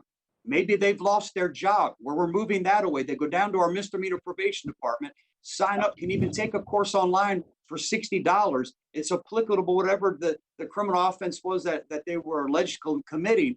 And once again, now there's no criminal history. So we're keeping people out of the criminal justice system. So we're being extremely proactive, even aggressive in taking these steps. And again, it starts with your support. And I think it's why things are different in Hillsborough County. And I surely promise you and assure you, it's why the crime rate here is lower compared to counties much smaller than we are. Commissioner Miller? Hold on. I got people before you. Commissioner Merrill, you recognize. Thank you, Chad Chronister, for your excellent, your excellent speech, because that really says it all. You're being very accountable to the public. I think this whole issue of using the body cameras is wise and prudent at this point, just to protect our community. But I got to tell you one thing about our community. We are working so well together and coordinating so well together. Knock on wood, we have not had any bad law enforcement situations that I can even think of.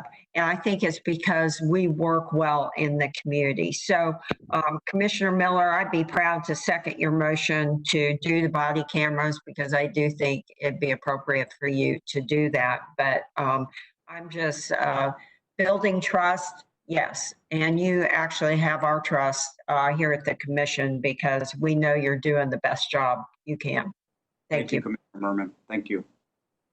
Commissioner Merman, I am going to make that motion, but I want to hear from the other commissioners before I do that. But I am going to come back and make the motion that we fund the body cameras. Commissioner White, you recognize. Thank you, Mr. Chairman. Yes, thank you, Mr. Chairman. I have questions for Mr. Merrill, have one for the sheriff, and then the third one will be either for the sheriff or for Ms. Beck. Mr. Merrill, my understanding is that the price difference or cost difference between the trigger activated body cameras and the full time body cameras, my understanding is that it would double from about $7.5 million a year to about $15 million a year. Is that right?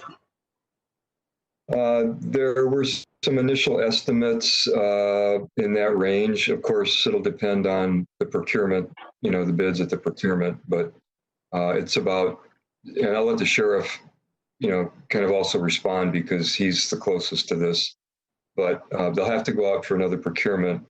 And so at this point, it would only be an estimate, but yes, in that range, yes. Thank you, Mr. Merrill. Commissioner White, to answer your question, we're looking at a difference, and this is rough estimates. The good news is we won't have to test them. We won't have this long 3 to 5 year phase. Within the next 45 to 60 days, we look like with your support, we'll be able to move forward and enter into contract. There's a local RFP that's already out here that we would be able to piggyback off, and that will facilitate and save us a bunch of time. Rough estimates is anywhere from 9 to 14 million is your difference. From 9 to Sheriff, hold on a minute. Ms. Howell, you need to put your microphone on mute. Go ahead, Sheriff. I'm sorry. Yeah, the rough estimates, and I don't know how much you didn't hear, but it's looking anywhere from about $9 million to $14 million is the disparity now. A year and a half ago, it was 25 million, down to 9 million. So the disparity was much larger. Now we're talking 9 to 14 million. And I don't know if you heard the part, there's a local RFP already out here that we could piggyback off. So it's not this 3 to 5 year phase. I would hope if we're able to go to contract and successfully negotiate this, within 45 to 60 days, we would be able to start that process of implementation here at the Sheriff's Office. Okay, and then a question for the sheriff. Would the intent be for these cameras to be rolling nonstop at all times when your deputies are on duty? Yes, sir. Every time a deputy would be out of their car, obviously lunch breaks, restroom breaks, but the policy would be with every time they're in their normal course of duties, that camera would have to be activated. Yes, sir. Okay, and then a question either for the sheriff or for Ms. Beck. Is it legal, I'll say in most cases or even all cases, to video an officer that's on a call, say with a cell phone? For a citizen to do so? Go ahead. For a citizen to do so. Yes, Commissioner White. Obviously, there can be different facts that would control the outcome of that, but in general, in public, as you know, citizens frequently use their cell phone cameras to do that. Okay. Listen, I'm sensitive to what's going on across this country, but cell phone footage has been able to document and memorialize these horrendous acts that have gone on around this country. Just about everyone has a cell phone readily available, and in my experience, people do not hesitate to pull out their cell phone and video if they find a need to do so. Florida has very broad public records laws, incredibly broad public records laws. If law enforcement responds to your home, it doesn't necessarily mean that you've committed a crime or are guilty of a crime. So just to put a hypothetical scenario out there, let's say that husband and wife call law enforcement late at night because maybe they've heard some noise, or they're afraid that there's an intruder in the home or something like that. The officer comes in late at night. Maybe they're in a nightgown and sleepwear, and as I understand it, under Florida's broad public record laws, that video footage would then become a public record for the world to see. Although in that hypothetical scenario, that would be an innocent law-abiding family that had called law enforcement for help and assistance. So, for these reasons, given that, we don't seem to have really had problems with documenting those incredibly that incredibly small number of bad apples out there in law enforcement, we've not had an issue documenting those cases. We have the cost issue. We have Florida's very broad public records laws that could, impact, innocent, good, law-abiding citizens. I just cannot support full-time body cameras for that reason. I would support a motion for holster-activated body cameras, but I cannot support full-time body cameras. Okay, Commissioner Kemp, you recognize. Thank you. I would support a motion for full-time body cameras. I'll just say that. But I'd just like to specifically thank Sheriff Chronister. The conversations, I've always been impressed by his forward thinking policies and the kinds of things that he has brought to the sheriff's office. Our jails have unfortunately become places that are have become homeless shelters, have become shelters for the mentally ill, where we have not provided for people and don't have the kinds of places and help for people that they need in our society. So it's a very challenging and difficult role that we've placed on our prisons and jails, but we do need body cameras for our sheriffs as soon as possible, and as I can't imagine in these times that we wouldn't move forward with that. So I totally support that, and just thank Sheriff Chronister for how he has been really looking at the Sheriff's Department and the services that they provide in this county. Thank you, Commissioner Kemp. Mr. Merrill. Mr. Merrill. Mr. Merrill.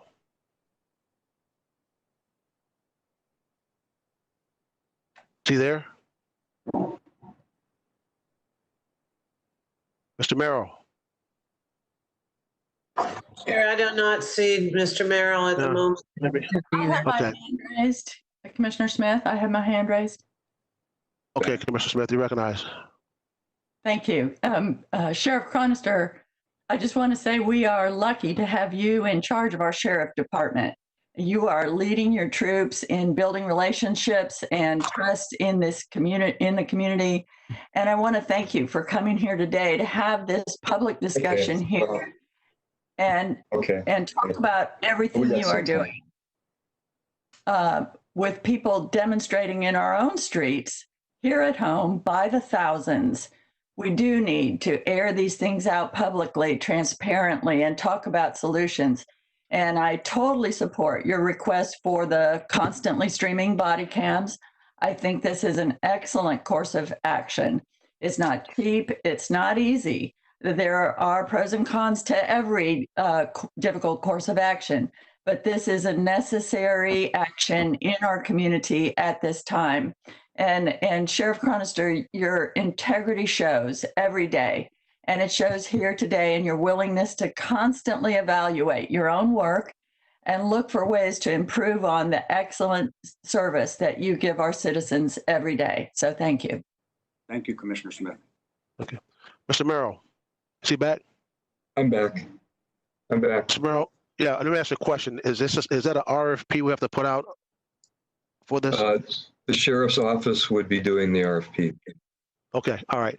Well, I'm going to pass the gavel to the vice chair and make a motion that we approve the funding for Sheriff Chronister and his deputies of Hillsborough County Sheriff's Office to purchase full body cameras. That's my motion. I'll second that. And And you take over. Oh, thank you. So we have a motion by Chair Miller, seconded by Merman and Overman. And I'd like to make a comment. I had my hand raised before we got here, and in light of this motion to do this, I did reach out on this particular item on the body cameras. I think it's critical that we look for innovative ways to address this need. And I have every confidence that the staff and the sheriff's office on the RFP will find the best solution for being able to not only protect our citizens, but also to protect our officers. The full-time body camera solution, however that's deployed, will not only provide us with a whole story of what occurs, but also an opportunity to make sure that those things that we most need in our community are fairly represented. I would like to see if there are any other comments before we take a vote. We have Commissioner Merman hand is up. Commissioner Oh, Merman? no, sorry. I forgot to take it down. Okay, Sorry. you have Commissioner Kemp hand is up. Commissioner Kemp, you're recognized. That's it. She took it down. Thank you. No. I do want to speak.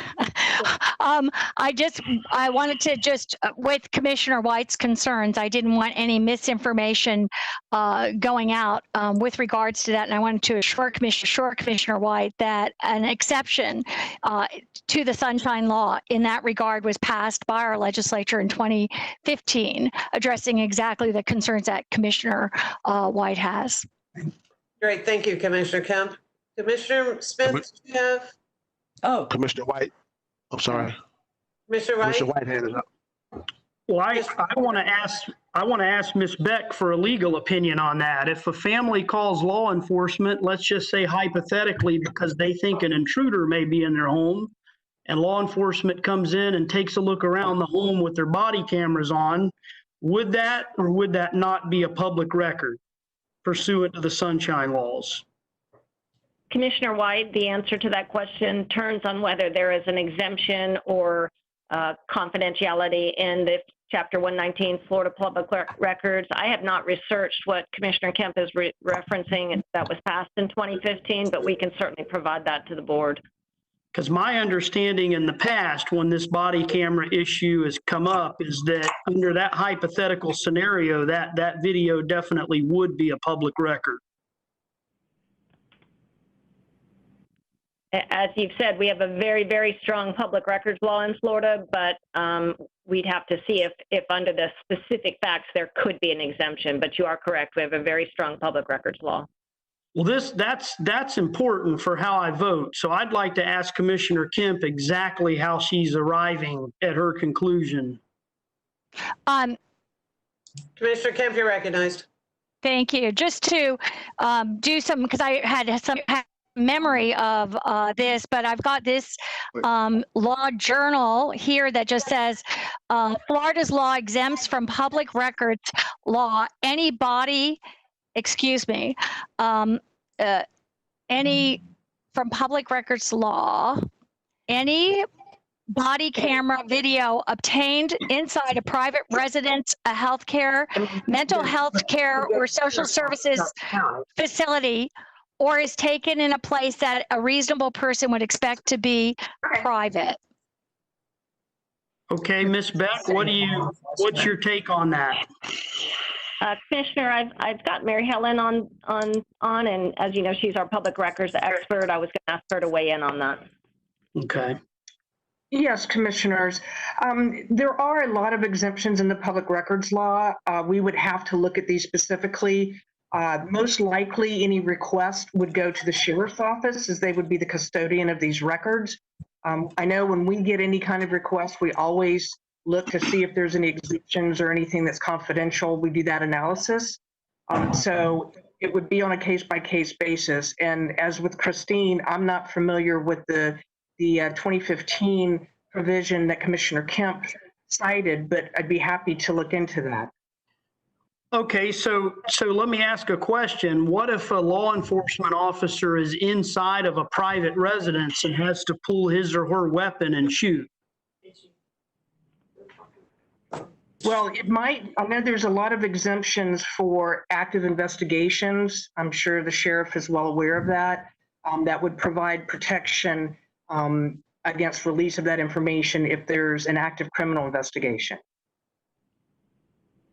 Okay, that actually makes me want to vote against the item even more. I mean, if there could theoretically be cases where the body camera footage is there and not even available, then I just don't see the value in the expenditure under that scenario. So I'll just say, generally speaking, because of the concerns that I have with Chapter 119, is it, Mary Helen? Yes, I believe it's 119. Yeah, I'll just say, just in broad general terms, because of concerns that relate to Chapter 119, I'm still going to vote against full-time body cameras. Thank you, Commissioner White. Sheriff Chronister, you're recognized. Yeah, I hope I can help clarify this a little bit. There are a lot of new exemptions. If it's medical, it's mental health related, and it doesn't involve a use of force, we would redact a lot of that. A lot of that is exempted. Matter of fact, part of this, I will have to hire three full-time people to help store, redact, and handle the public records request. But to answer Commissioner White's question, there are a lot of exemptions. Our policies will reflect that. And if it's simply medical, mental health related, what supersedes that is if a deputy has to deploy deadly force or draw his firearm, now it supersedes that medical exemption and goes into a use of force. So that would be how I hope that clarified or helped a little bit. All right, thank you very much, Sheriff. With that, are there any other comments before we take a vote? No, there's not. Please take the roll and take the vote. Miller? Yes. Hagan? Yes. Kemp? Yes. Merman? Yes. Overman? Yes. Smith? Yes. White? No. Motion carried 6-1. Commissioner White voted no. Thank you. Sheriff, thank you very much. Thank you. Appreciate it. Mr. Merrill. Mr. Chair, Charlene advised me that apparently there are some folks who are here for the 11 a.m. time certain who have other appointments. And so they asked if we could waive the rules and take, I guess it would be F2 first before the 10:45 time certains. Okay, move to waive the rules. I don't know who those people are, so. I know, so just keep cool. Second. The motion by Commissioner Merman, second by Commissioner White, that we waive the rules and take up F2. Seeing no further discussion, please call the roll. Miller? Yes. Hagan? Yes. Kemp? Yes. Merman? Yes. I'm sorry? Yes. Thank you. Overman? Yes. Smith? Yes. White? Yes. Motion carried 7-0. Okay. It's going to be an honor for these folks to come forth and recognize Mr. Merrill on his day. At this time, it is the board's honor to recognize some members of the community who wish to thank Mr. Merrill for his service. We have on the call numerous guest speakers who want to share their thoughts and express their wishes. Is Dr. Douglas Holt on the line? I am, sir. Can you hear me? Yes, sir. Dr. Holt, he's the director of the Department of Health in the county, is on the line. Dr. Holt, you make your remarks, and I think you're going to introduce everyone else that's come to say great things about Michael S. Merrill. So you recognize, sir. Yes, sir. Thank you for this opportunity. Mike, we've been through a lot together, from the 2014 hurricanes now to our ultimate challenge, the COVID-19. With your leadership, you've enabled us to best respond and eventually win this battle that we're in. Personally, I recall our first meeting. You had a presence about you. You've demonstrated highest levels of leadership qualities. You treat everyone with respect and dignity. You combine humility and a sense of humor. You demand a lot of yourself and you demand a lot of others. You surrounded yourself with the best and you get out of their way. You've provided an outstanding successor in Ms. Wise. Personally, I want to thank you for being a mentor to me. I've greatly benefited from your guidance and advice of counsel over the years. On behalf of the entire community, I want to thank you for all you've done for public health to protect, promote, and improve the health of all of our residents in Hillsborough County. I didn't have time to get you a plaque that really deserves and you recognize. So instead, I would like, at some time, maybe face-to-face with mask on, I'd like to present to you the highest honor I bestow on my team members. It's called the Director's Coin. It's modeled on a military tradition. On the back is a motto that I believe you've lived by, and I asked my staff, and it reads, "Proceed until apprehended." You've always done what's needed. You've done the right thing, and I thank you for all your help. You'll be missed, but you will not be forgotten. We've assembled a fantastic, prestigious group representing all the partners that have come together to prepare us under your leadership for the COVID-19 response. I'd like to first begin and ask Secretary Mary Mayhew, she's the Secretary of the Florida Agency for Healthcare Administration, to speak. Secretary Mayhew. Thank you. Thank you, Dr. Holt. Can you hear me all? Yes, ma'am. Well, I appreciate the opportunity, Mike. So grateful for your leadership, 32 years of public service, and I am honored to have had the opportunity to work with you, especially in the response in our state and in Hillsborough to COVID-19, and what you have accomplished and your efforts have had such a significant impact. We often cite in our conversations around the state the regional collaborative in Hillsborough, and you have been pivotal in leading that charge. I think when we think about responses to emergencies, and especially to a public health emergency, it's the local coordination and leadership that matters most. And you have epitomized that leadership. And I think Dr. Holt spoke to the characteristics that make for effective leadership.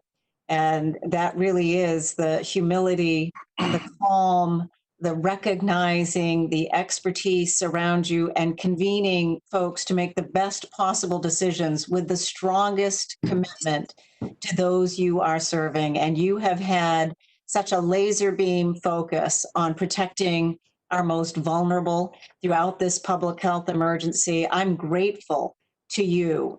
We need your leadership, your commitment to public service. That's what matters in our state, to make a difference, to save lives.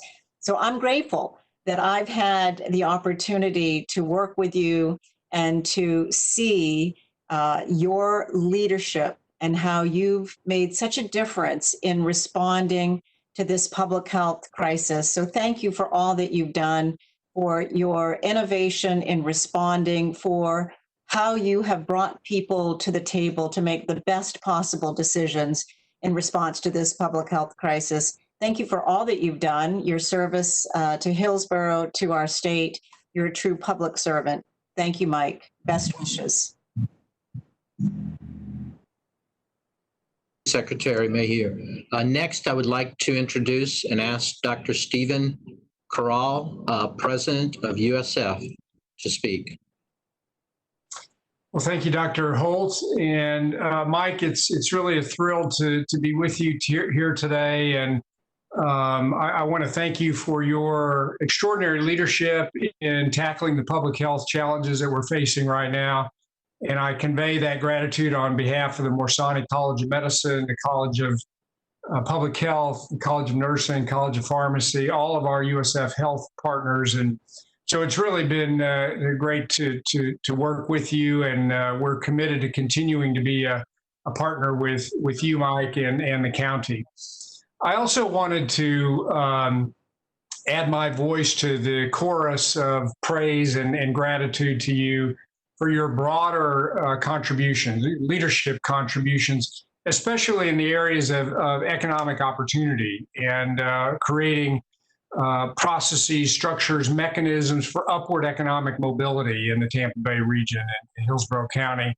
And I have in mind the work that you and I have done together on the area right around the University of South Florida campus in the Fowler and Fletcher area. This is a place where there are great opportunities for us to try to promote opportunities for upward economic mobility. And you are a champion and an advocate for upward economic mobility. And it's just such a thrill for me to be able to work with you and to have a kindred spirit to take those ideas forward and try to make contributions to our county and our city. So I'm just so grateful for the opportunity to work with you. I want to thank you for welcoming me so warmly when I arrived here in Tampa. And so I look forward to, even in your new roles and beyond this upcoming transition, I look forward to continuing to be a partner with you and advancing these ideas that we've been working on now over the last year. So Mike, thanks again. Thanks a million for all your great work and for being such a great partner and colleague, and best wishes in your next career adventure. Thanks so much, Steve. Thank you. Thank you, Dr. Corral. Next, I'd like to ask Tommy Enzinoff, President, CEO of BayCare Health Systems, to speak. Yes, thank you. Good morning. On behalf of BayCare, St. Joseph's Hospital, South Florida Baptist Hospital, and our other medical facilities in the county, I'd like to acknowledge Mike Merrill and also to congratulate you on your upcoming retirement. BayCare's relationship with Hillsborough County runs deep and across many services. Of late, it obviously has included responding as a community to a global pandemic. I want to thank Mike for his comments, our consistent leadership, and most recently, the courage to do the right thing, because sometimes doing the right thing is really hard. I think as a community, we've responded to COVID in unprecedented ways, and your leadership has contributed to that. You've been there every step of the way, from standing up community-run drive-through testing to care and placement of our vulnerable senior population. So on behalf of BayCare, we want to thank you, Mike, for your service and congratulate you for a job well done. Thank you. Thank you, Tommy. Next, I'd like to invite Dr. Ravi Shari, President, HCA West Florida Division. Thanks, Doug. Mike, on behalf of HCA Healthcare and our Hillsborough County hospitals, which include Brandon Regional Hospital, Memorial Hospital Tampa, South Bay Hospital, I want to thank you for all your efforts to ensure access to quality healthcare services in the community. From fire and rescue to hurricane planning and now a pandemic, your leadership has been instrumental in pulling together diverse and talented resources. Your leadership has always been about putting the people of this county first.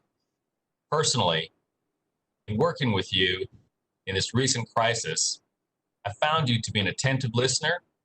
You're engaging and inclusive and decisive. Above all else, I found that everything you do sparkles with precision and, more importantly, integrity. As Dr. Corral said, beyond healthcare, from public to private sectors, Mike, over time, as county administrator, you have addressed the changing needs of one of Florida's largest, youngest, and most diverse populations. Your efforts to create safe, self-sufficient, and economically strong communities will continue, and we'll strive to build upon this strong foundation that exists because of you. We appreciate all that you've done over your last 32 years, and all of us at HCA Healthcare wish you much success in your future endeavors and your next adventure. Thanks, Mike. Thank you, Robbie. Appreciate it. Yes, next I'd like to ask John Corus, President, CEO of Tampa General. Mike, can you hear me okay? We can hear you, John. Okay, thank you. I'm probably one of the newer executives in healthcare to this community. I've been here about 2.5 years. And Mike, I've had the opportunity to get to know you pretty quickly, and we've gotten to know each other through this pandemic. And I have been struck by your willingness to listen, but not just your willingness to listen, your willingness to hear what the issues are and then respond decisively to those issues. And that is a hallmark of one of many hallmarks of great leadership, is that ability not just to listen, but to hear and then to act on the needs of the institutions in the county as it relates to taking care of the health and wellness of this community. Your leadership has been outstanding, and through this entire pandemic, you have been very, very consistent. You know that Tampa General Hospital has a very rich history with this county and a very strong relationship with the county. And over 30 years, you have shepherded that relationship. And we are a stronger institution for it. We are a stronger community for it. And we appreciate everything that you have done for us, for this community, and for the county. And we wish you well in your retirement. Thank you, John. Next, I'd like Belinda Grant. She's the Vice President, Strategic Planning, West Florida Division of Advent Health.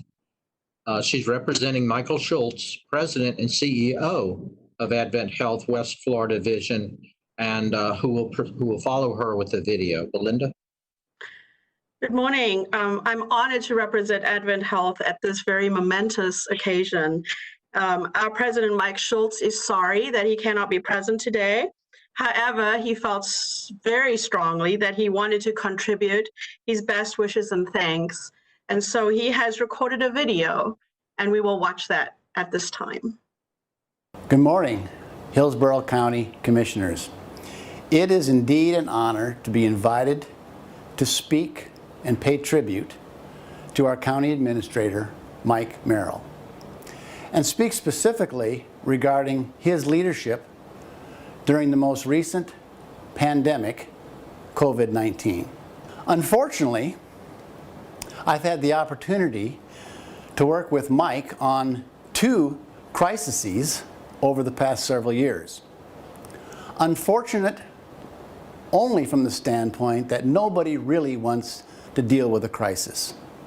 So 2 crises with Mike, one being the most recent pandemic, and the second being Mosey 15. And I believe some of you were present at the commission office when we addressed that crisis in 2015. Although each crisis was different in terms of cause and effect, I experienced the same leadership abilities in each circumstance. Mike's calm demeanor, I find, always lent itself well to coming to solutions quickly, which is always important during crisis management. He listens, allows for conversation, and encourages differences of opinion. And he rarely comes in with predetermined solutions that may impact many. Mike clearly articulates the issues, and you never leave a meeting with Mike without knowing what needs to get accomplished. Regardless of the type of crisis, financial in the case of Mosey or healthcare related, Mike's first priority is always the assets and residents of Hillsborough County. And in the case of this most recent pandemic, the health and well-being of the residents of Hillsborough County are first and foremost in every element of planning. Mike, you will be missed. Thank you for your services this past 10 years for me personally and my experiences, as well on behalf of Advent Health, who has partnered with you in the county and our other healthcare partners in this community to ensure that we get through this current pandemic safely. To ensure that we get through this current pandemic safely.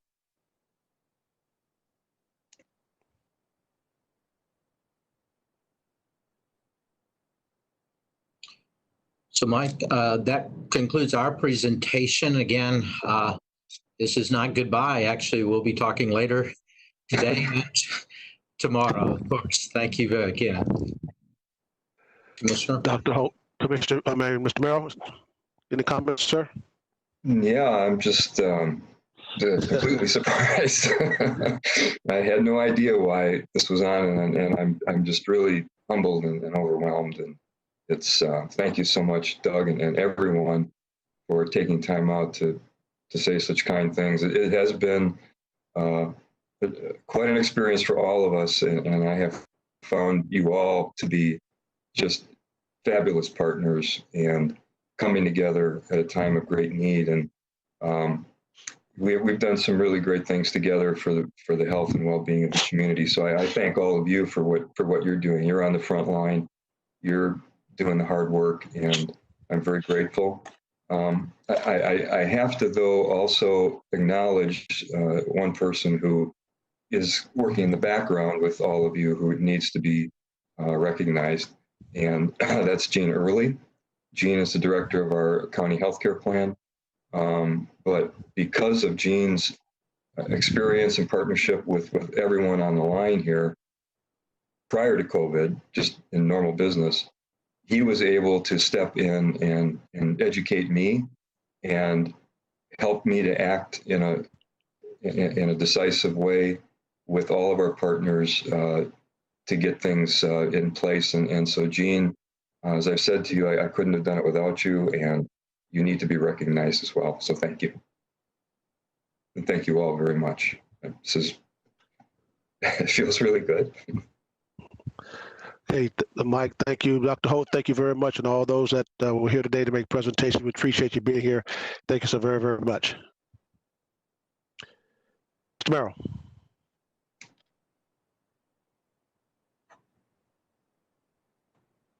We can't hear you, Mr. Merrill. Shifting gears. We go back then to our 10:45 time certain, which was two items, F6 and B3, which are the mobility fee buy down programs. So F6 is first.